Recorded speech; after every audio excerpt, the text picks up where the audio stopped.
Moi, je m'étais engagé vis-à-vis de M. Barian à ne communiquer qu'avec lui et ses colistiers. Et lui s'était engagé de faire pareil d'ailleurs. Et là, on a appris que, de son côté, il y avait eu des rencontres et que même les participants se plaignaient de notre absence. Donc ça nous a surpris. Et comment ça se fait qu'il y a un double langage? Il y en avait certains qui disaient « Ah non, il n'est absolument pas question de fusionner avec la liste de M. Garcia », et puis d'autres qui disaient « Ah mais si, il s'est engagé ». Et je me suis aperçu que le partage était déjà fait. M. Barian se présentait en tant que maire. M. Garcia, lui, avait, de la part de M. Barian, la certitude de pouvoir être président de l'intercommunalité. Et puis moi, compte tenu de mes connaissances, moi j'avais un poste de premier adjoint. Ayant en quelque sorte comme patron M. Barian, avec une image de 17 ans, adjoint au maire au développement économique de la ville. J'étais sûr de rien. Moi, vis-à-vis de la population, je ne pouvais absolument pas assurer que tous mes engagements puissent être respectés. Si nous n'étions pas présents au deuxième tour, on ne leur donnait pas la possibilité de réellement choisir.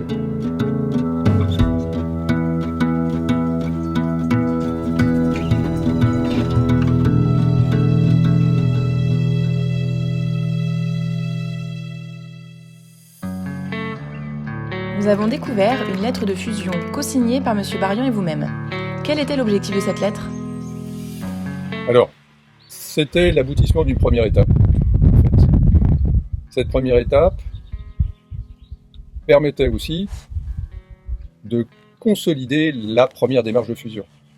Si on voulait avancer vers une fusion à 3, ce qui me semblait intéressant, c'était déjà de fusionner à 2. Et puis, une fois qu'on avait bien fusionné à 2, de dire qu'on fusionne avec la 3e liste. Et y aller donc progressivement. Et ça permettait également aux différents membres de chacune des listes de s'habituer à la démarche et de se rencontrer, même si c'est en visioconférence, d'échanger, etc. Et ce qui a été décidé dans un premier temps, c'était uniquement de communiquer avec la liste qui est Courrezoir. Donc la liste Courrezoir a été prise en priorité, donc celle de M. Barian. On a travaillé pendant 15 jours, on a fait un rapprochement pour définir les 5 points fondamentaux, contenus d'ailleurs dans cette lettre de fusion, pour dire les 2 listes et les 2 têtes de liste s'engagent réellement dans cette voie-là. Dans un premier temps, de signer la charte anticorruption.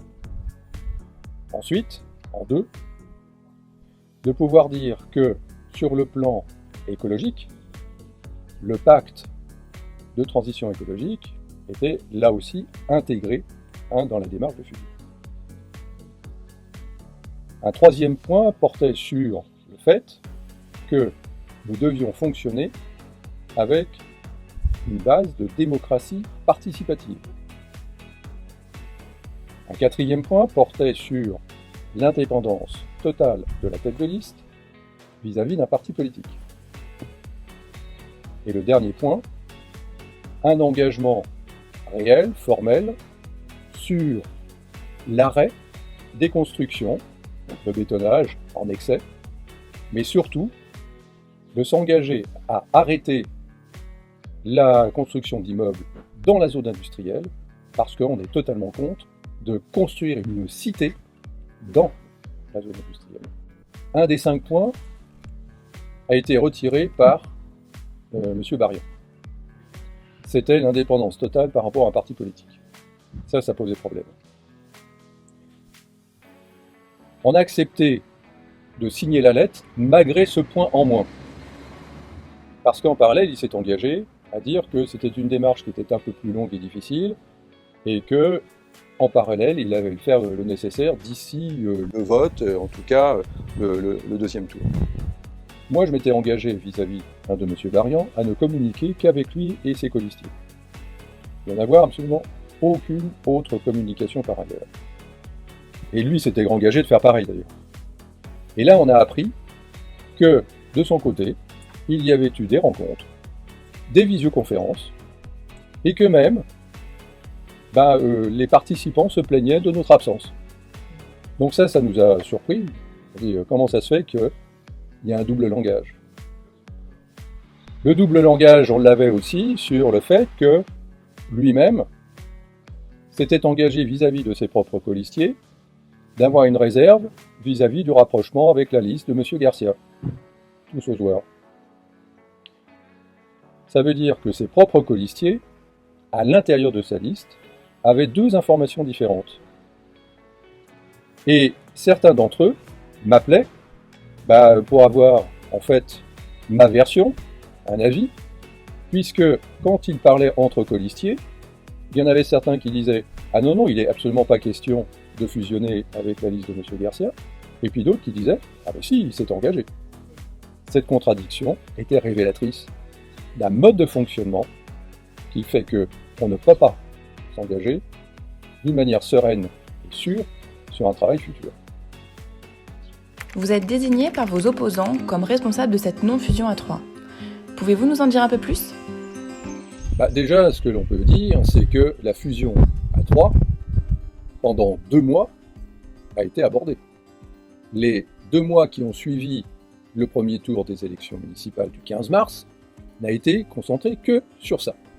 Donc on ne peut pas dire qu'on ne voulait pas de fusion. C'est pas vrai. D'autant plus qu'on a un document qu'on a cité tout à l'heure qui exprime par une lettre de fusion déjà une première étape entre M. Barian et moi-même. Mais curieusement, elle a été très contestée, cette démarche-là, à la fois par le responsable du journal Ricochet, M. Soulier, et de l'autre côté, M. Le Breton qui trouvait cela anormal. Pourquoi trouver cela anormal? C'était déjà une étape importante, fondamentale, vers une possibilité de fusionner à 3. Mais quand on a été dans la démarche de fusion à 3, M. Garcia, lui, s'est positionné en disant qu'il ne voulait absolument pas être maire. Et je me suis aperçu que le partage était déjà fait. M. Barian se présentait en tant que maire. M. Garcia, lui, avait, de la part de M. Barian, la certitude de pouvoir être président de l'intercommunalité.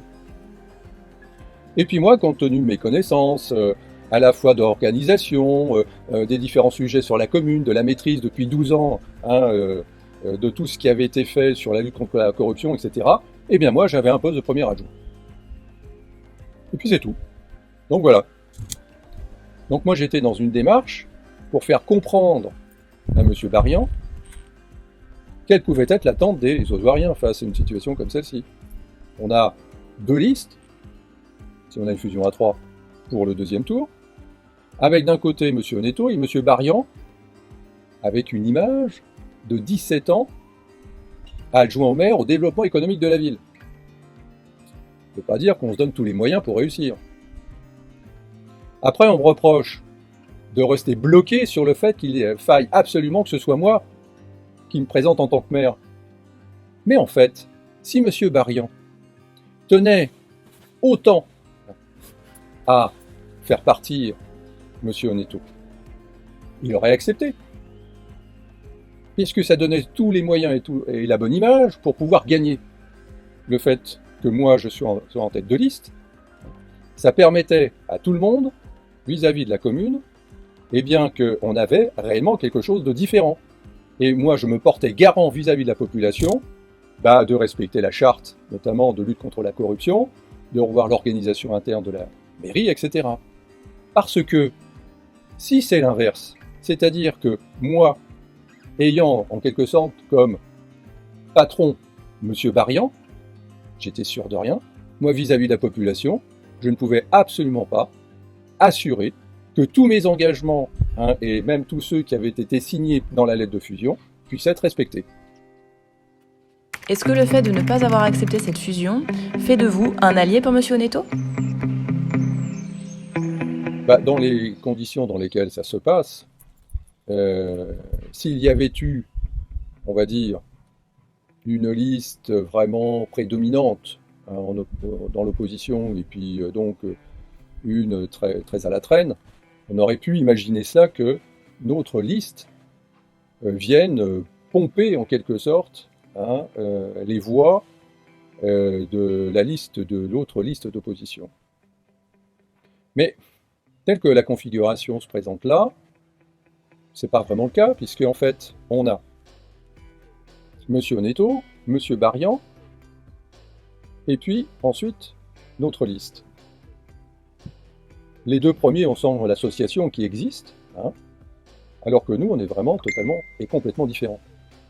Et donc, vis-à-vis des Oswariens, si nous n'étions pas présents au deuxième tour, on ne leur donnait pas la possibilité de réellement choisir.